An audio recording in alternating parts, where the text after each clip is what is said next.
Krishna.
So I am very happy to be here this evening amidst of all of you. So today morning I was speaking on the unique mercy of Lord Chaitanya.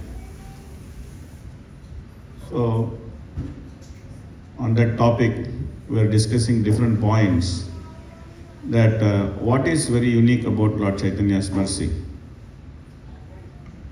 So in continuation of the topic, I would like to explain one pastime, very sweet pastime, and then explore that pastime in detail to understand the unique mercy of Lord Chaitanya.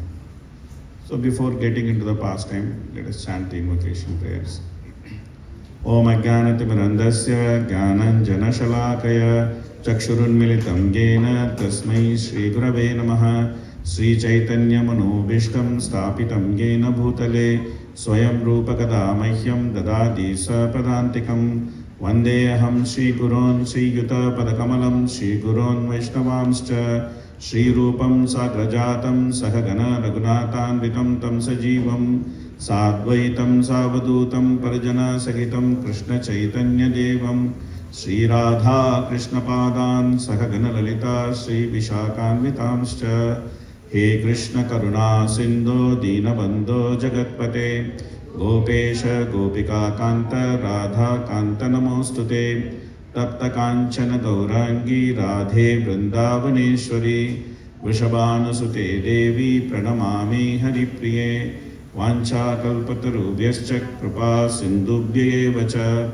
Patitanam Pavanebhyo Vaishnavebhyo Namo Namaha Namaum Vishnupadaya Krishna Prashtaya Bhutale Srimate Bhakti Vedanta Swamin Iti Namine नमस्ते सारस्वते देवे गौरवाणी प्रचारिणे निर्विशेष शून्यवादी पाश्चात्य देशतारिणे जय श्री कृष्ण चैतन्य प्रभु नित्यानंद श्री अद्वैत गदाधर श्रीवासादि गौर भक्त वृंद हरे कृष्ण कृष्ण कृष्ण हरे हरे हरे राम राम राम हरे हरे मूकं करोति वाचालं पंगुलंगायते कृपातमहं वन्दे श्रीगुरुं निरतारिणं परमानन्दमाधवं श्री चैतन्यमीश्वरं कथाञ्चन स्मृते यस्मिन् दुष्करं सुकरं भवेत् विस्मृते प्रीतं स्यात् श्री चैतन्यं नमामि तम्।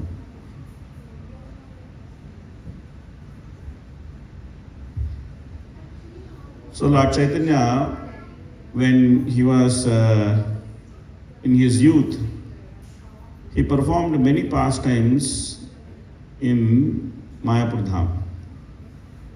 So Lord Chaitanya's pastimes in Mayapur can be divided into two parts. Lord Chaitanya's pastimes when he was a young child and Lord Chaitanya's pastimes as Nimai Pandita. And within this Lord Chaitanya's pastimes as Nimai Pandita, these pastimes can be divided again into two parts. That Lord Chaitanya's pastimes before he went to Gaya and Lord Chaitanya's pastimes after he came back from Gaya. Because there was a marked difference in Lord Chaitanya's pastime before he went to Gaya and after he came back from Gaya. Before he went to Gaya, Lord Chaitanya was exhibiting his pastimes of scholarliness as Nimai Pandit. He was such a great scholar that nobody could beat him. But at the same time, he was such a great scholar that he was headache for everybody. Both sides. Nobody could beat him and he was also headache for everybody. So, what he used to do, Lord Chaitanya, he used to catch hold of someone. Any Brahman comes, he will catch hold of him. And then he will ask him, hey, make one statement from Shastra. So that person will make one statement from Shastra. And then he will ask him, okay, prove that this statement is true. Then that Brahman will give argument to prove that this statement is true. Then Mahaprabhu will give all argument to prove that that statement is false. Now the Brahman has no other way to accept that the statement is false. He say, okay, it's false. Leave me. He say, no, who said it is false? Then he will give whole argument to prove that the statement is true. Then the Brahman said, this is what I said in the beginning. He said, this statement is true. Then he said, who said it is true? Then he will give complete new arguments to prove that it is false.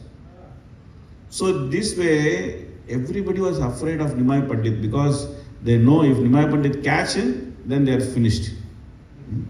So these different type of pastimes he had in the before he went to Gaya. But when he went to Gaya for doing the Pitradan for his father, Jagannath Mishra, when he went there he met Ishwarapuri. And Ishwarapuri gave him the Hare Krishna Mahamantra. Hare Krishna, Krishna Krishna, Hare Hare, Hare Ram, Ram Ram, Hare Hare.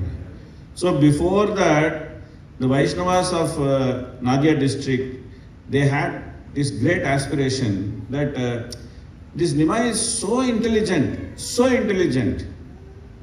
But unfortunately, he is always making fun of us. So somehow or other, if this Nimai becomes a Vaishnava, then it will be so nice, they used to say. Sometimes Gadadhar Pandit used to ask him, hey Nimai, why are you doing like this? Why don't you chant God's name? And then Mahaprabhu used to tell him, Gadadhar, you wait and see. One day I will become such a devotee that you will cry. Wait and see. So like that transformation happened when he received the Mahamantra. And then he was coming through the Jarikanda forest. When he was coming through the Jarikanda forest, in near one place called Kanai Natshala, he was actually able to see Krishna. And Krishna was standing and Mahaprabhu was seeing Krishna. Then Mahaprabhu was running behind Krishna. Krishna was running away from him. So from that point, Mahaprabhu started feeling this intense separation from Krishna, always searching for Krishna, Krishna, Krishna, Krishna, where are you, where are you, where are you? Then he started the whole Sankirtan movement. So today morning I explained that how the Sankirtan movement came from the inner perineums of Shiva Sangan to outside. Today morning I explained. But then I'll explain today now I'll explain a different pastime. So one time it so happened that Mahaprabhu and his associates, they were doing kirtan on the streets, and they were going and they were chanting and then dancing and then doing kirtan on the streets. And they found a very beautiful mango grove. And when they reached the mango grove, they all became very tired and they wanted to take some rest. And when they took some rest, at that time there was not season for mango. But all of them somehow desired to eat mango. All of them got this desire to eat mango. Then what Mahaprabhu did, he took one stick of mango and then he planted it on the ground. And the moment he planted it on the ground, then that small stick grew into a whole big tree of mangoes. And from that tree, more than 200 mangoes immediately appeared. More than 200 mangoes immediately appeared. And those mangoes were so big, each mango was more than like a football. They were not like small mangoes. And you know what is the speciality of the mangoes which appeared on the tree? Do you know what is the speciality of those mangoes? The first speciality is that it is no skin. That mango did not have any skin. What is the second speciality of that mango? No seed. The second speciality of that mango was no seed. And what is the third speciality of that mango? There is one more speciality of that mango. What is that?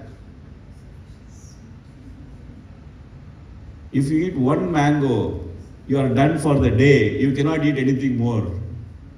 If you eat one mango, you are done for the day. You cannot eat anything more. You become so full, so satisfied. The juice was so nectarian. The taste was so sweet that if you just eat one mango, then no more eating for the day. You are fully satisfied. So like that, beautiful mangoes, they were in two colors. You know what colors they were? You know what colors they were? So they came in two colors. What is that? One is yellow. One more? Red. So there was yellow color mango and there were red color mangoes. So Mahaprabhu, he picked those mangoes. He nicely washed those mangoes. Then he offered them to Krishna. And then he ate those mangoes themselves. And he relished the mangoes and he distributed the mangoes to all his associates. And all his associates also ate the mango. And the tree remained there for 12 months. Remained there for how much time? 12 months. And then every day, Mahaprabhu's associates and Mahaprabhu would come near the tree and then they will pick mango and the same routine. Wash the mango, offer and eat and be happy. Like that big mango festival was going on for how many months? 12 months. So after 12 months, the tree disappeared. There was no more mango. So this is a very beautiful pastime which happened in Mahaprabhu's time when he was in Mayapur. And even today also, you can go and see that place. It's called Amghata. The place called Amghata. Even today you can go and see that place. You can see that place actually is there. Normally when we go for Navadip Mandal Parikrama, we stop in that place and then we have some katha. So this is the pastime of Lord Chaitanya having mangoes.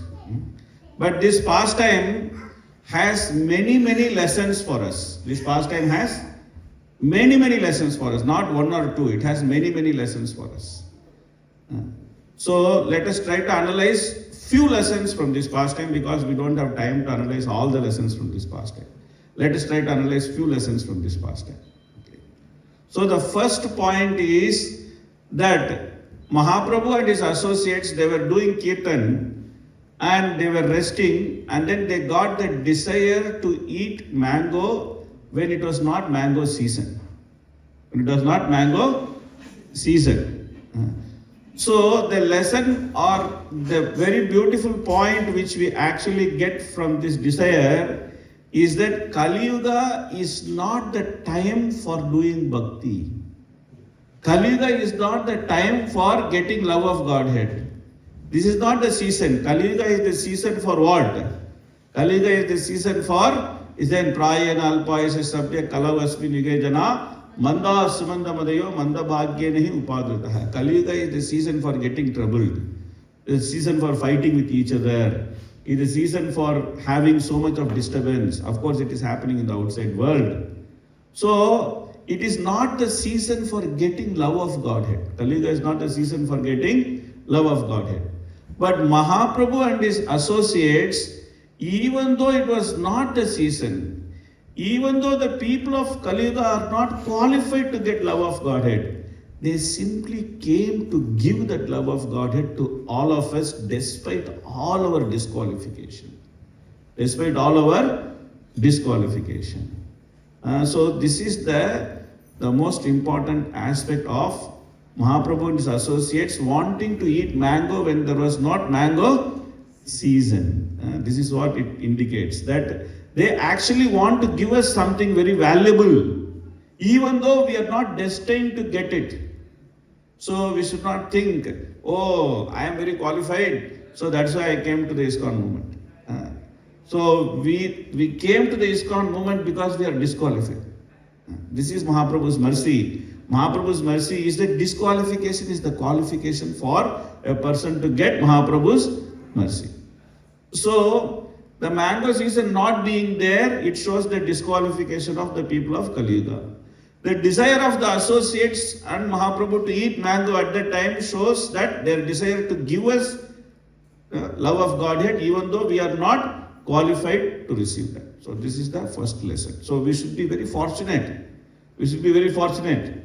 We are the right people at the right time, or we are the wrong people at the right time. We are the wrong people, but we are at the right time. We may be the wrong people, but we are at the right time, because they have this desire to give love of Godhead to us, and they want to distribute it freely. So if we just put our hands, and then we can get a slice of that mango. So what is the second point? The second point is that Mahaprabhu actually planted one small stick, and then it immediately became mango tree. This is the second point.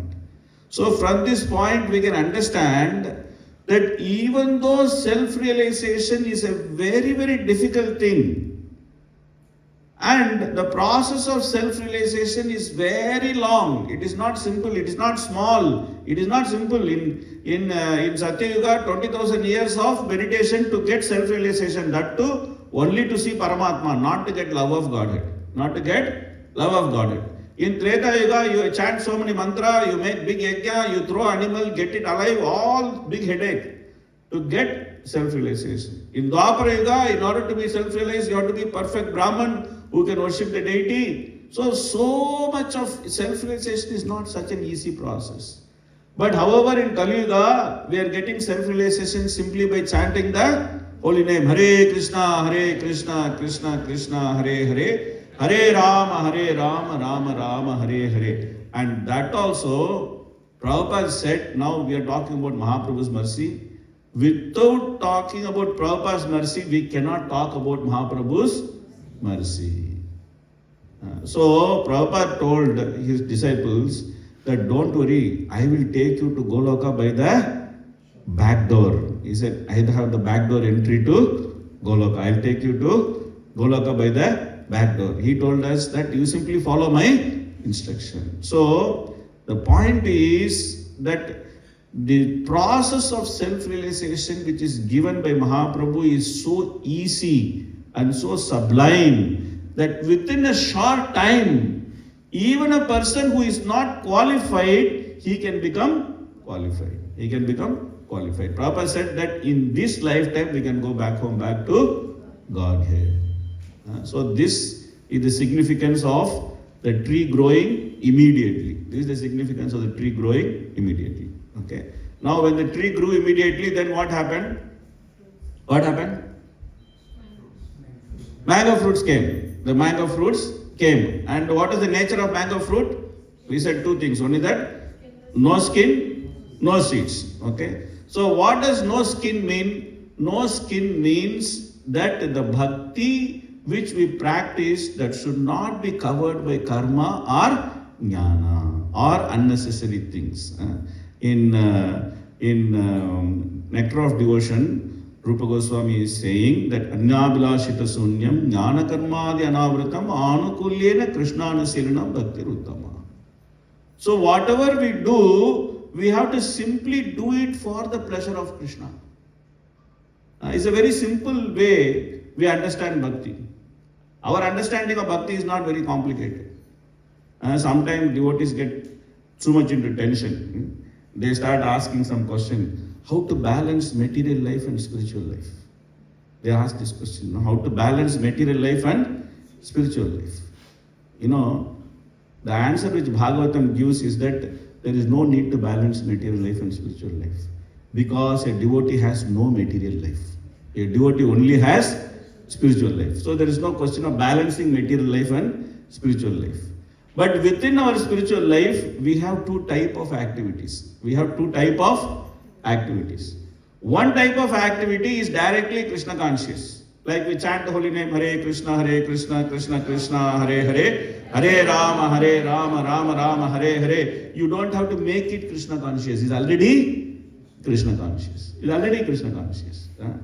Shravanam, Kirtanam, Vishnu Smaranam, Archanam, Vandanam, Padasevanam, Sakyam, Atma Nivedanam, all this, the 9 process of devotional service, you don't have to make it Krishna conscious, already Krishna conscious. But there are other activities which are not by nature Krishna conscious. For example, eating is by nature not Krishna conscious. But we have to offer to Krishna to make it into prasadam, and then if we eat, it becomes Krishna conscious. So that is the second type of activity. That activity is that we have to dovetail that activity in Krishna consciousness to make it Krishna conscious. So in our life we have only two types of activities. The activities which are naturally Krishna conscious, and the activities which we have to dovetail to Krishna to make it Krishna conscious. Clear? Okay. So Bhagavatam is saying that the second type of activity, the activity which we have to dovetail it into Krishna to make it Krishna conscious, those activities should be performed in such a way that the taste for activities which is naturally Krishna conscious is always growing. It's clear? The activities which have to be dovetailed in Krishna consciousness, they should be performed in such a way that the taste for naturally Krishna conscious activities is growing. It's clear? Is it clear? So, this way, there is no material activity in our life. There is no material activity in our life. Dharma sonushtita pumsam visvakshena kathasuyaha na utpadayet etiratim shramayevahi kevalam. Bhagavatam is saying. At the same time, then what to do? Because we have social duties, we have professional duties. This is reality.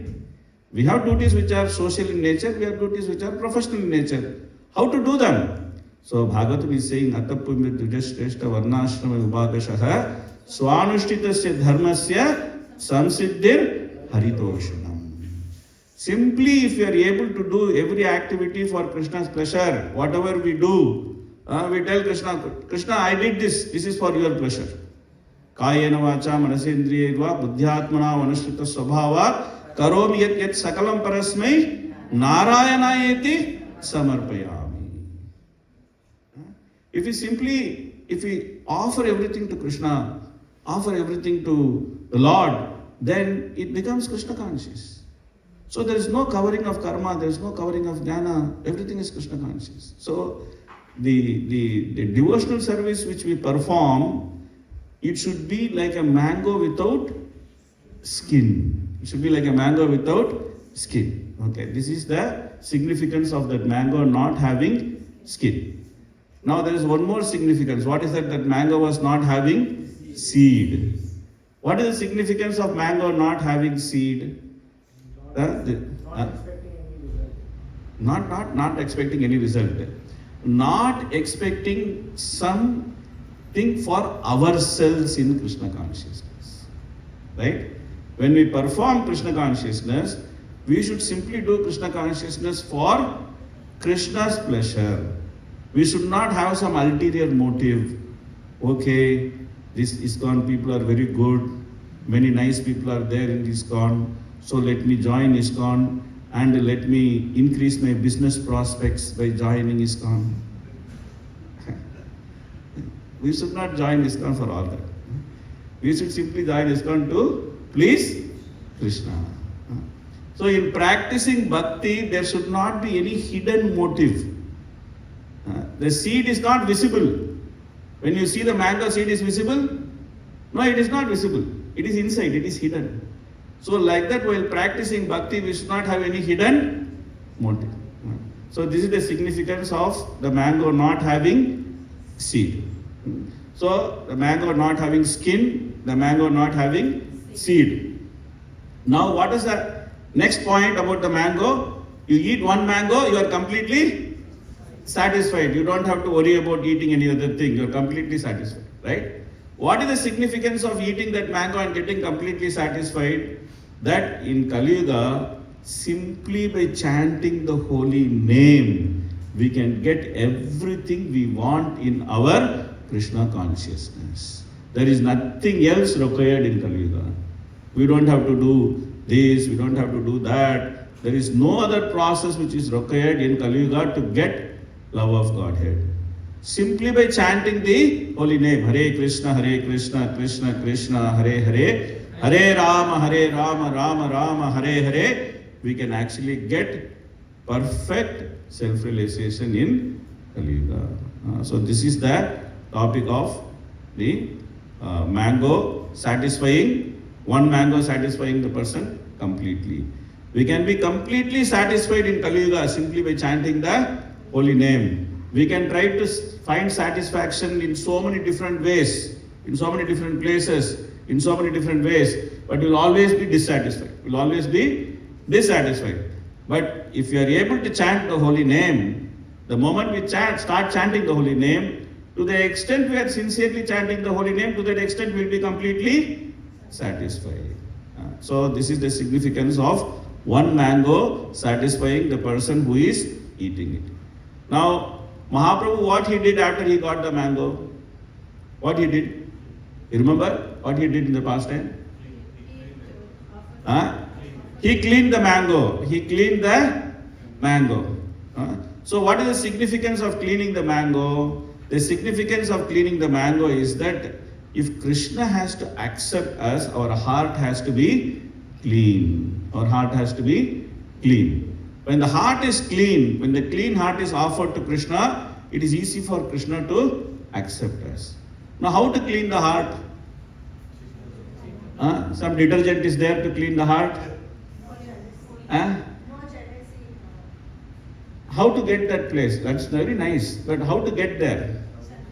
How to get there? Without no jealousy in the heart, how to get that place? Can we do it? Can we clean our heart? Cheto Darpana Marjanam. What does it mean? By chanting the holy name, the heart gets clean. But who is cleaning the heart? Am I cleaning the heart? Who is cleaning the heart? Krishna is cleaning the heart. In Bhagavatam it is saying, Shunvatam Swakata Krishna Punya Shravana Kirtanaha Hridayantastohi Abhadrani Vidunoti Sugrud Satam. What does that meaning? Vidunoti Sugrud Satam means what? Vidunoti means what? Vikrishta Rupena Dhunoti. Means complete cleaning of the heart. Who is doing that? Sugrud Satam. Sugrud means well-wisher. Satam means devotee. The well-wisher of the devotee. Who is the well-wisher of the devotee? Krishna, who is in the heart. He is the well-wisher of the devotee. What he is doing? He is cleaning our heart. We are thinking we are doing service to Krishna.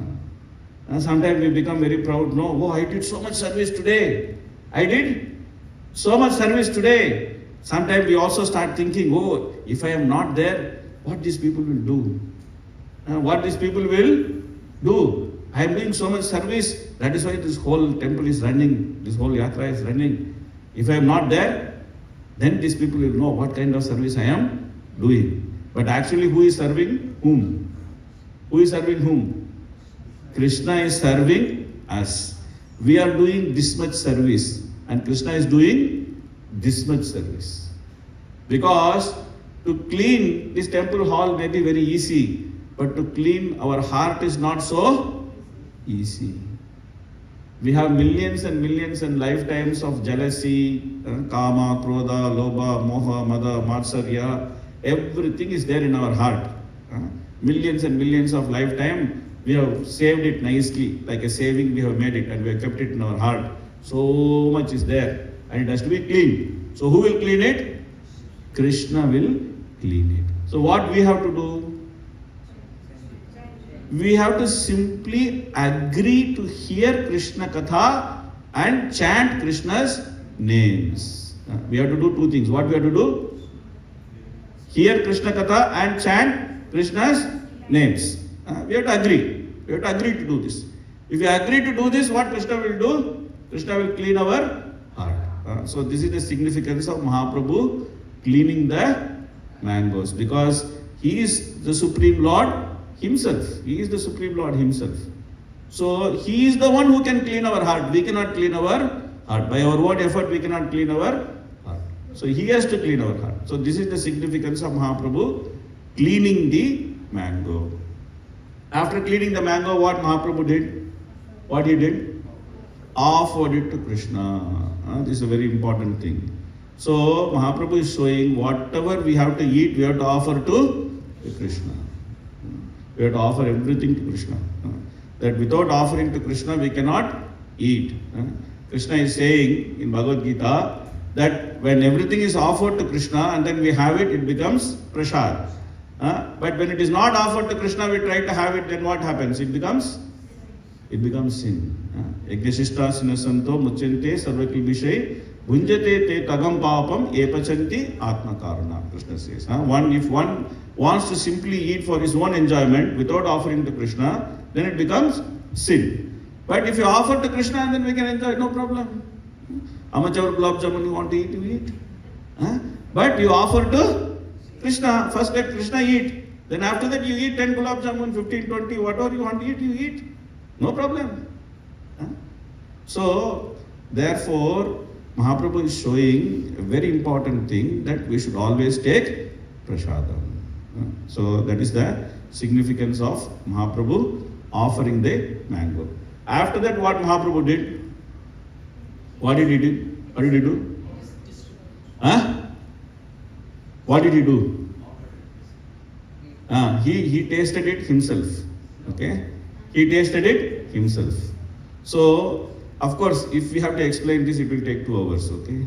So the point is that Mahaprabhu actually came as a devotee. Mahaprabhu came as a devotee simply to taste the mellow of his own devotion. Simply to taste the mellow of his own devotion. So that is the significance of Mahaprabhu tasting the mango first of all himself. Then he distributed the mango to others. So what is the significance of that?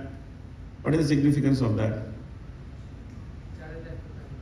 Yes, the significance of that is that the message of Krishna consciousness should be preached far and wide. Far and wide. That is why we are all sitting here.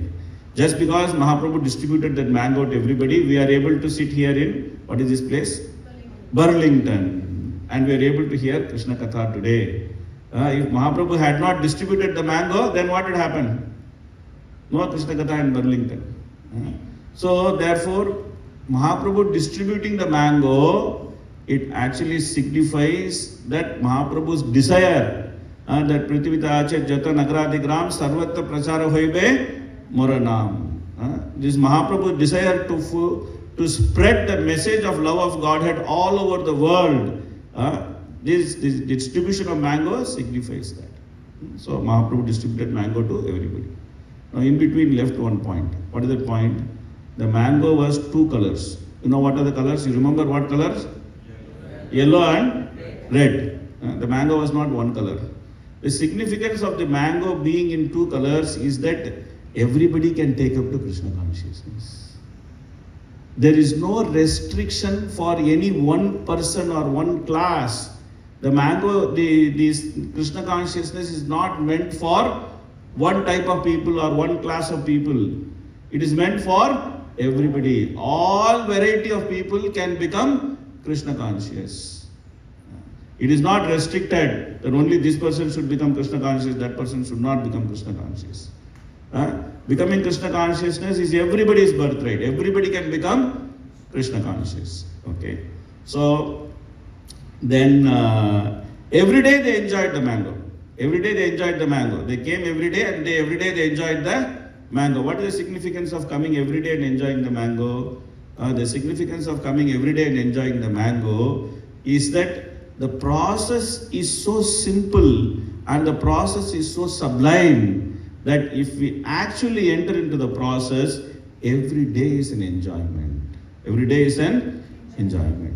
People are suffering in this world. People are suffering in this world. They don't know how to be happy. But we have simple formula to be happy. What is our formula to be happy? Eat, sing and dance. This is our formula. You like this formula? Eat, sing and dance. You like this formula or you don't like this formula? Is it easy or difficult? Easy. Every day we have to eat, every day we have to sing, every day we have to dance. In Kali Yuga, people are very interested in doing these three things. People are very interested in eating. Eating is a very big industry, huge industry. People are very much interested in music. Music also big industry. People are very much interested in dancing. People are giving so much money and going to 5-star hotel there, here, and then they are dancing. But what is our process? Our process is eat, sing and dance. Very simple process, very easy process. What we have to eat? We have to eat tasty Krishna Prasadam. What we have to eat? Not simple Krishna Prasadam. What Krishna Prasadam? Tasty Krishna Prasadam, full of variety. Full of variety. Not that every day we are eating khichdi. We are eating tasty Krishna Prasadam, full of variety. Then after that, what we have to sing? We have to sing Krishna's name. We have to sing Krishna's kirtans, Krishna's name. And where we have to dance? In front of the deity. In front of the deity we have to dance. Very simple process. Eat, sing and dance. And if you do that, every day we can enjoy. In Mayapur, sometimes, every day we have kirtan. And sometimes some guest comes. They are all some big people. Some big minister, like that, some big people or big rich man, they come, okay. And on the street, we have this kirtan party who are doing kirtan and everybody is dancing there. So we take them there, we tell them that you see this is kirtan going on, and then we encourage them, you also go and dance. But they are big people, they don't want to dance. They are very stiff. They say, no. Okay. Then we tell them, no problem, please go. You take part in this dance, go. You push them once, twice, thrice, then they relent because they also want to dance. In their heart, that desire is there. They also want to dance. But the moment they enter the kirtan and start dancing, they totally forget that I am big man, I am rich man, I am that man, I am this man. They have so much dancing in kirtan so happily. Now it has become reverse. You have to go and pull them out. Come. You have to go for the next program. They say, no, wait. We'll some more dance and come. So everybody wants to dance. And every day, if you can take up this process, what is the process? Eating, singing and dancing process. If we take every day, we can take the process. Every day we can enjoy. We don't have to be morose. We don't have to feel alone. We don't have to be in depression. No need. We can be very happy in the company of devotees. So, therefore, the significance of devotees coming every day and enjoying the fruit is that every day we can enjoy this process. Susukam kartum avyayam. And then, the significance of the mango tree staying for 12 months or 1 year, after that it is vanishing. The significance of that is that Mahaprabhu's mercy in Kali Yuga is available only for a limited time. limited time. It's available only for the next 10,000 years. And we are most fortunate because we have actually appeared so close to Mahaprabhu's appearance, and we have appeared so close to Prabhupada's appearance. So therefore we are most fortunate and we are well situated. We are well situated and most fortunate. So if we simply utilize this opportunity very nicely, we can actually go back to Godhead, even when the golden period of Mahaprabhu's mercy is still there in this world. So like this, there are also many points which we can discuss in this pastime. So Mahaprabhu's pastimes, they may look very simple. They may look very simple. You may say, oh, okay, they came, they danced, they ate mango, they went back. What is the big deal? What is that? Big deal. No, there is big deal. There is big deal. That is why Krishnadas Kaviraj Goswami is saying, Chaitanya Dayara Katha Kuriye Vichar. Kurile Chitta Paibe Chamatkar. He is saying, you better logically analyze what is the nature of Mahaprabhu's mercy. If you analyze the nature of Mahaprabhu's mercy, you will understand what type of mercy Mahaprabhu has brought into this Kali Yuga. So therefore, we are very, very fortunate to be recipient of this Mahaprabhu's mercy. We are very, very fortunate to have Vrindavan Dham. We are very, very fortunate to have Mayapur Dham. How many of you have come to Mayapur? Okay, few people, lot of people yet to come. Okay, so I'm extending my warm invitation to all of you. Please come to Mayapur, and then you can see, you can go. I explained this whole pastime of Mahaprabhu and his associates eating mango. You can go there, you can sit there, you can also eat mango sitting there, if you come in mango season, of course. Okay. You can also sit in the same place, you can eat mango. You can enjoy mango, of course. Mango will be with seed, with skin, but still you can enjoy mango. You can be there, you can know that this place is real, these pastimes happened, and you can actually see the different places of pastimes of Mahaprabhu and his associates if you visit Mayapur. So, I came from Mayapur, so since I came from Mayapur, I had to give you all one gift. Since I came from Mayapur, so I'll give you one gift. And that gift is such a nice gift that if you utilize this gift, whenever you feel that you are in problem, whenever you feel you have some difficulty, if you simply utilize this gift, all your problem, all your difficulty will go away. You want this gift? You want it? You want it? So this gift is in the form of a mantra. Okay? It's a very secret mantra. It's a very secret mantra. I'll give you that mantra. And there is one method of chanting this mantra. Okay, what is the method of chanting this mantra? First of all, you have to raise both your hands. Okay, raise your hands. Okay, ready? Everybody has raised their hands. I see somebody is not raising their hands. Prabhu, raise your hands. Okay, you can write later. You raise your hands. Okay, now you carefully listen this mantra which I am going to chant, and then you chant after me just like I am chanting. Okay? Gauranga!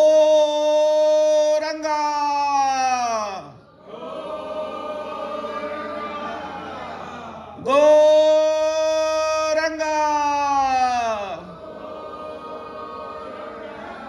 Gauranga! So this is this most secret mantra which I have taught all of you. Okay? Whenever you get into trouble, what you have to do? What do you have to do?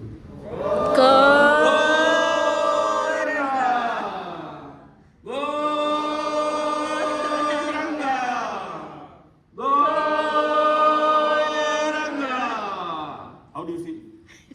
Relieved. Simply by calling out Gauranga's name, Krishnadas Kaviraj Goswami is saying, Kathanchana smrite ismin dushkaram sukaram bhavet vismrite viparitam syat Sri Chaitanyam namamitam. Very beautiful sloka. Very beautiful sloka. He is saying, simply by remembering Lord Chaitanya, somehow or other, if you remember Lord Chaitanya, even the most difficult thing will become very easy. But if you cannot remember Lord Chaitanya, even the easiest thing will become very difficult. So therefore, if you always remember Lord Chaitanya, and if you always remember Mayapur Dham, and if you always keep Mayapur Dham in your heart, then you can always be happy. So I request all of you, to those who have not visited Mayapur Dham, I request all of you to come and visit Mayapur Dham. And those who have visited Mayapur Dham, I request all of you come and visit again Mayapur Dham. Okay? So sometimes devotees